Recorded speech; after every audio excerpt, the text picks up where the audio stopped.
पंढरपूर पासून अवघ्या 15 मिनिटांच्या अंतरावर पंढरपूर करकंब रस्त्यावर धोत्रेज ग्रँड प्रायव्हेट लिमिटेड घेऊन आले आहेत पंचतारांकित सुविधांनी युक्त हॉटेल ग्रँड। तसेच पुण्या मुंबईच्या धर्तीवर सर्व सुविधांनी युक्त hotel Shriyash restaurant, veg non veg permit room bar, प्रशिक्षित कुक व होस्टिंग सेवा हॉटेल ग्रँड मध्ये उपलब्ध आहेत। 50 एसी रूम्स, 3500 स्क्वेअर फुटाचा सुसज्ज बकवेट हॉल, भव्य एसी सूट्स, टेरेस गार्डन, भव्य लॉन आणि चेंजिंग रूम सहित स्विमिंग टँक, प्रशस्त पार्किंगची सुविधा। पंढरपूर नजीक असलेल्या हॉटेल ग्रँड या सुसज्ज आणि पंचतारांकित सुविधांनी युक्त hotel grand, hotel Shriyas restaurant, veg non veg permit room बार, पंढरपूर करकंब रोड। संपर्क 02186 24 22 45। ताज्या घडामोडी पाहण्यासाठी PVN म्हणजेच पंढरी वार्ता न्यूज या चॅनलला सबस्क्राईब करा। शेतकऱ्यांना सरसकट व संपूर्ण कर्जमाफी मिळावी यासाठी राष्ट्रवादी काँग्रेस शरदचंद्र पवार पक्षाचे आमदार रोहित पवार यांनी पंढरपूर येथे आक्रमक अन्नत्याग आंदोलन पुकारले होते। महायुती सरकारच्या कर्जमाफी योजनेतील चाचकटी रद्द करून शेतकऱ्यांना तातडीने दिलासा देण्याची त्यांची मुख्य मागणी होती। पुढे मंत्री गिरीश महाजन पंढरीत आल्यानंतर आश्वासन देण्यात आल्यानंतर आंदोलन स्थगित करण्यात आले होते।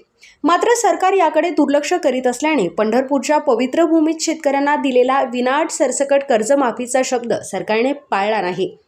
सरकारच्या आश्वासनांवर विश्वास ठेवणाऱ्या शेतकऱ्यांची फसवणूक झाल्याचे सांगत आमदार रोहित पवार यांनी आज पंढरीत श्री विठ्ठल रुक्मिणी यांचे दर्शन घेत आंदोलनाच्या नव्या टप्प्याची सुरुवात करण्यात येणार आहे।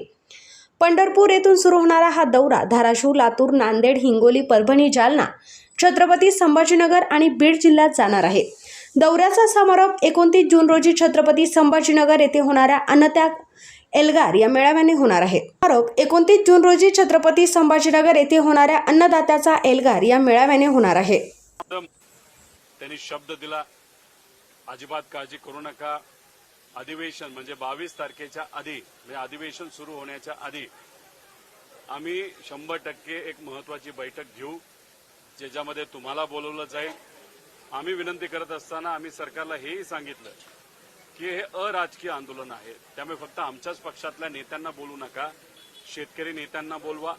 त्याच्यावर बुलढाण्यामध्ये तुपकर जे आंदोलनाला बसलेत त्यांना सुद्धा बोलवा, बच्चू कडूंना बोलवा, राजू शेट्टींना बोलवा आणि मग ह्या सगळ्यांना घेऊन आम्ही तिथे येऊ। ज्या अटी तुम्ही GR मध्ये टाकलेल्या आहेत, पुण्यश्लोक अहिल्यादेवी होळकरांचं नाव या कर्जमाफीसाठी दिलं, त्यासाठी आम्ही अभिनंदन सुद्धा केलं। पण एकच बोललो, एवढ्या महामानवाचं नाव देत असताना त्यात अटी टाकून जर 44 लाख शेतकऱ्यांवर अन्याय होत असेल तर कुठं ना कुठेतरी या मोठ्या महामानवाचा अवमान त्या ठिकाणी होतोय।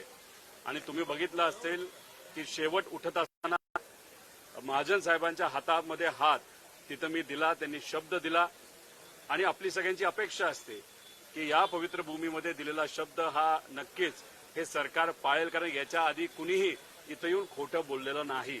पण दुर्दैवाचं सरकारचे प्रतिनिधित्व करणारे महाजन साहेब इथं आले, CM साहेबांशी फोनवर बोलले, आपण 22च्या आधी तारीख घेऊ, चर्चा करू हेही सांगितलं आणि मग तिथं त्यांनी आश्वासन दिल्यानंतर आम्ही आमचं आंदोलन तिथं त्या ठिकाणी मागे घेतलं।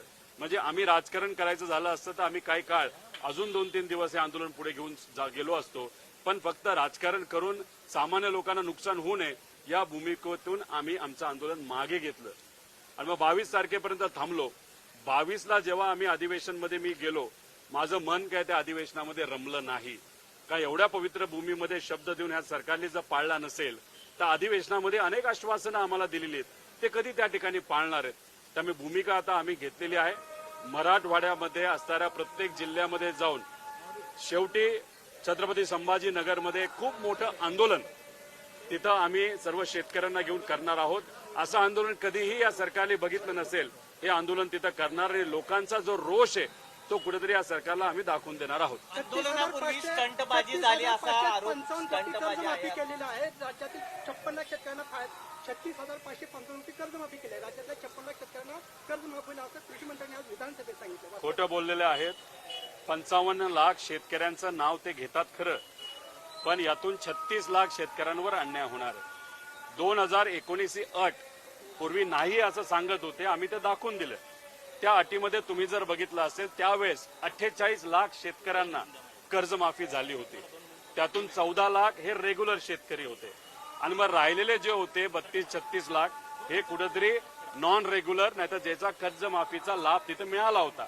मग 36 लाख शेतकऱ्यांना त्या काळामध्ये लाभ जर तिथं थकीतचा मिळाला असेल तर सहज तुम्ही साधं गणित केलं तर या वेळेत ते 36 लाख लोकांवर अन्याय होणारच आहे. त्यामुळे कुठेतरी शब्दाचा खेळ करून शेतकऱ्यांवर अन्याय हे सरकार तिथं करत आहे आणि कुठं ना कुठेतरी या सरकारला हे 100% महागात पडणार आहे. मला लोकांना सांगायचंय, नेत्यांवर किती भरोसा करायचा हा तुम्ही ठरवा. बरेच नेते आज या पक्षात आहे, उद्या दुसऱ्या पक्षात आहे. ठराविकच प्रामाणिक नेते पवार साहेब आणि त्यांच्या पक्षातले असतील, उद्धव ठाकरे साहेब स्वतः त्यांच्या पक्षातले राहिलेले आणि काँग्रेसचे हे बाकी सगळे जण आज इथे तर उद्या तिथे आहेत. 6 खासदार जे आपल्यासाठी लढत होते ते गायब झालेले आहेत. त्यामुळे स्वतःच्या हितासाठी लढा लढायचा असेल कुठल्याही नेत्यांवर अवलंबून न राहता आपल्यालाच लढा हा हातात घ्यावा लागेल हे मात्र शेतकऱ्यांनी त्या ठिकाणी समजून घेतलं पाहिजे. स्टंटबाजी आहे असं म्हणले होते.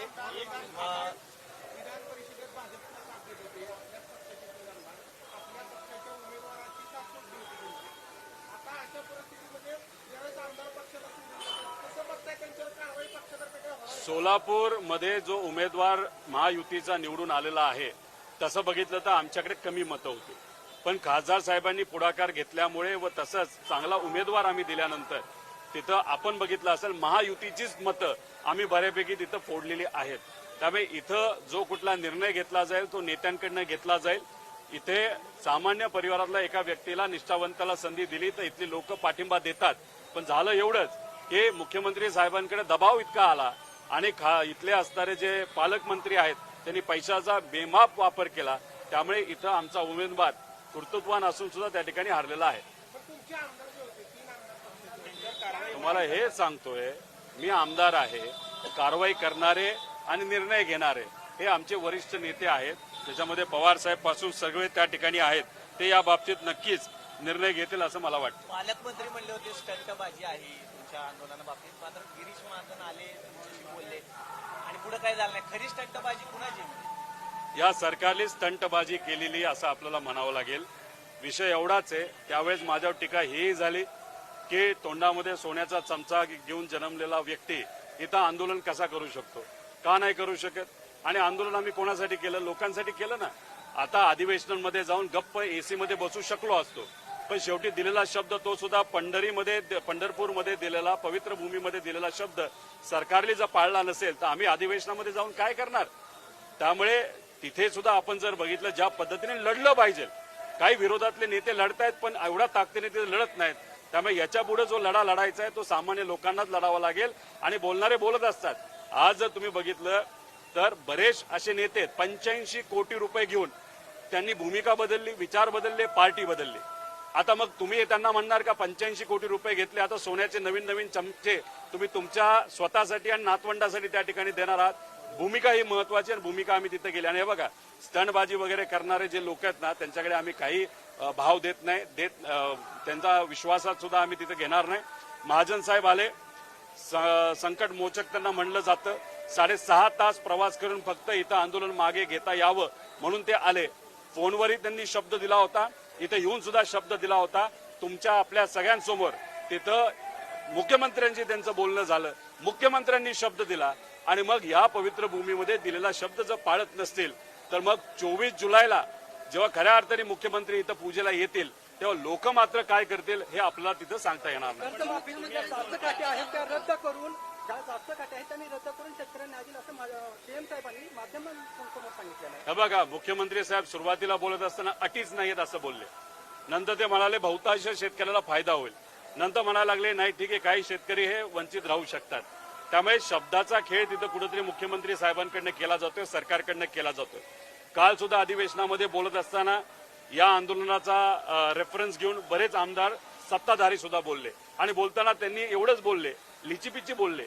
कारण कसं असतं भाजपमध्ये गेलेले बरेच नेते हे कुठेतरी झुकलेले नाहीतर शरणागती स्वीकारलेले असतात, हळूच बोलून जातात. 2019ची अट मागे घेतली तर बरं होईल.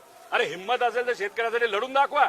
नेत्याला कसं बोलायचं म्हणून पत्र काय देताय तुम्ही, अधिवेशनामध्ये बोलता काय, पण बोलत असाल आणि पत्र देत असाल तर एकदा आंदोलन करून बघा मायबाप जनतेसाठी, सामान्य लोकांसाठी. पण तसं दुर्दैवाने सत्ताधारी पण कोणी करेना आणि विरोधातले काही चांगले आमदार बोलतायत पण शेवटी विरोधकांचा आकडा सुद्धा दुर्दैवाने या अधिवेशनामध्ये कमी आहे. दादा तुम्ही म्हणताय की विश्वासघात केला, नक्की आपली मुख्यमंत्र्यांसोबत या संदर्भात काय चर्चा झाली आणि त्यांनी एकतरी अट आपली मान्य केली की नाही केली? चर्चाच नाही झाली, इथंच तर विश्वासघात झाला आणि तिथं रोहित पवारचा विश्वासघात झालेला नाही, 44 लाख शेतकऱ्यांचा विश्वासघात झालेला आहे. या पंढरीमध्ये पावनभूमीमध्ये येणारे शेतकरी त्यांचा विश्वासघात झालेला आहे. इथं दिलेला शब्द जर पाळत नसेल तर इथं जो पवित्र विचार आहे त्या विचाराचा विश्वासघात दुर्दैवाने या सरकारकडनं झालेला आहे. बैठकच झाली नाही म्हणून अधिवेशनात जाऊन आपण काय करणार, या भूमिकेतून आम्ही आता रस्त्यावर तिथं लढणार आहोत.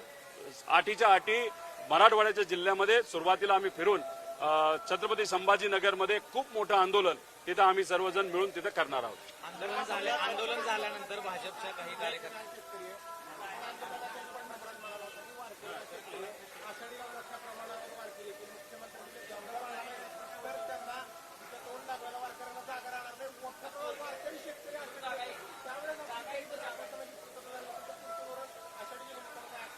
जनाची नाही तर मनाची लाज कुठंतरी या नेत्यांना वाटली पाहिजे, सरकारच्या नेत्यांना वाटली पाहिजे. त्यामुळे या पवित्र भूमीमध्ये पंढरीमध्ये येत असताना दोनदा विचार मुख्यमंत्र्यांनी सुद्धा केला पाहिजे आणि इतर नेत्यांनी सुद्धा केला पाहिजे. शब्द दिलेला तुम्ही पाळत नसाल. इथं येणारे करोडो जे लोक आहेत ते शेतकरी आणि मजूर आहेत.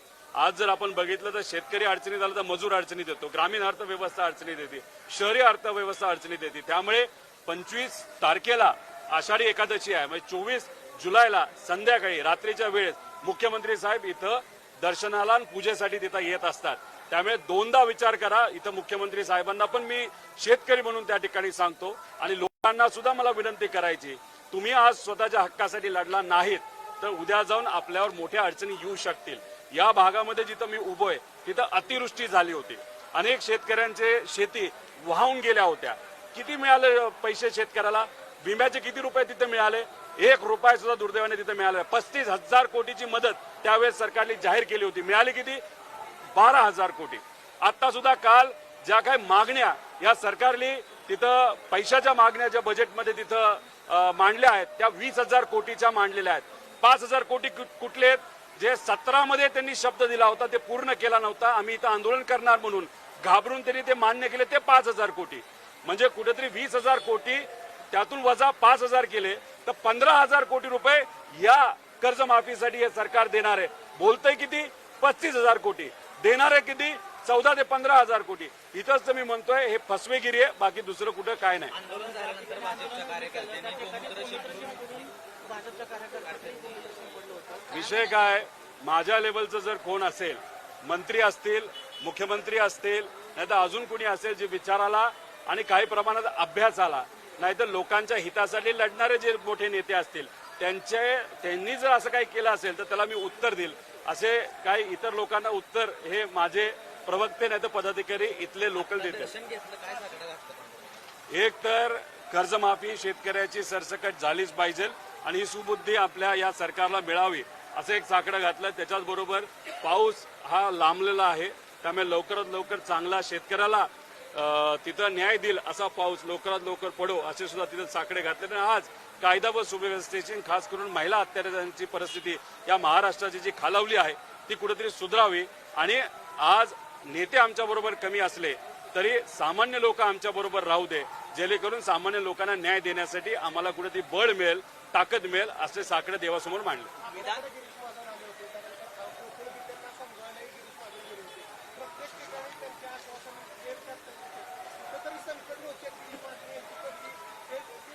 काय झालं एक सांगतो तुम्हाला. पवित्र अयोध्यामध्ये प्रभू श्री रामांचं जे मंदिर, ज्याच्यासाठी तुम्ही पैसे दिले, आम्ही सेवा म्हणून तिथं पैसे दिले, मी सुद्धा दिलेले आहे. आणि त्या पवित्र ठिकाणी लोकांनी सेवा म्हणून, सेवाभावातून जे काय सेवा तिथं केली, त्यातून जे मंदिर तिथं बांधण्यात आलं, तिथं जे काय लोक अजून सुद्धा सेवा करत आहेत, पैसे देत आहेत, दान करत आहेत, त्यात सुद्धा चोरी दुर्दैवाने तिथं केली. त्याच्याच बरोबर आपण मध्य प्रदेशमध्ये जर उज्जैनला गेलो तिथं सुद्धा तिथं असणाऱ्या भाजपच्या नेत्यांनी चोरी केली. तसंच या महाराष्ट्रामध्ये महाजन साहेब हे कुठं चोरी करत आहेत तर नाशिकमध्ये जिथं एक पवित्र धार्मिक कार्यक्रम पुढच्या वर्षी जो होणार आहे आपला याचा कुंभमेळ्याचा, तिथं असणारे जे कॉन्ट्रॅक्ट आहेत PWD पासून जे MSIDC पर्यंत सगळ्या गोष्टींमध्ये मोठ्या प्रमाणात भ्रष्टाचार झालेला आहे. त्यामुळे जो व्यक्ती भ्रष्टाचार करतो त्याला पांडुरंगरायाचे विचार आणि सामान्य लोकांचे विचार हे कधी त्या ठिकाणी कळणार. त्यामुळे जे नाशिकमध्ये तिथं जो चोरी ते करत आहेत ती सुद्धा चोरी येत्या काळामध्ये आम्ही नक्कीच बाहेर काढू. चला येऊ का? जय हरी.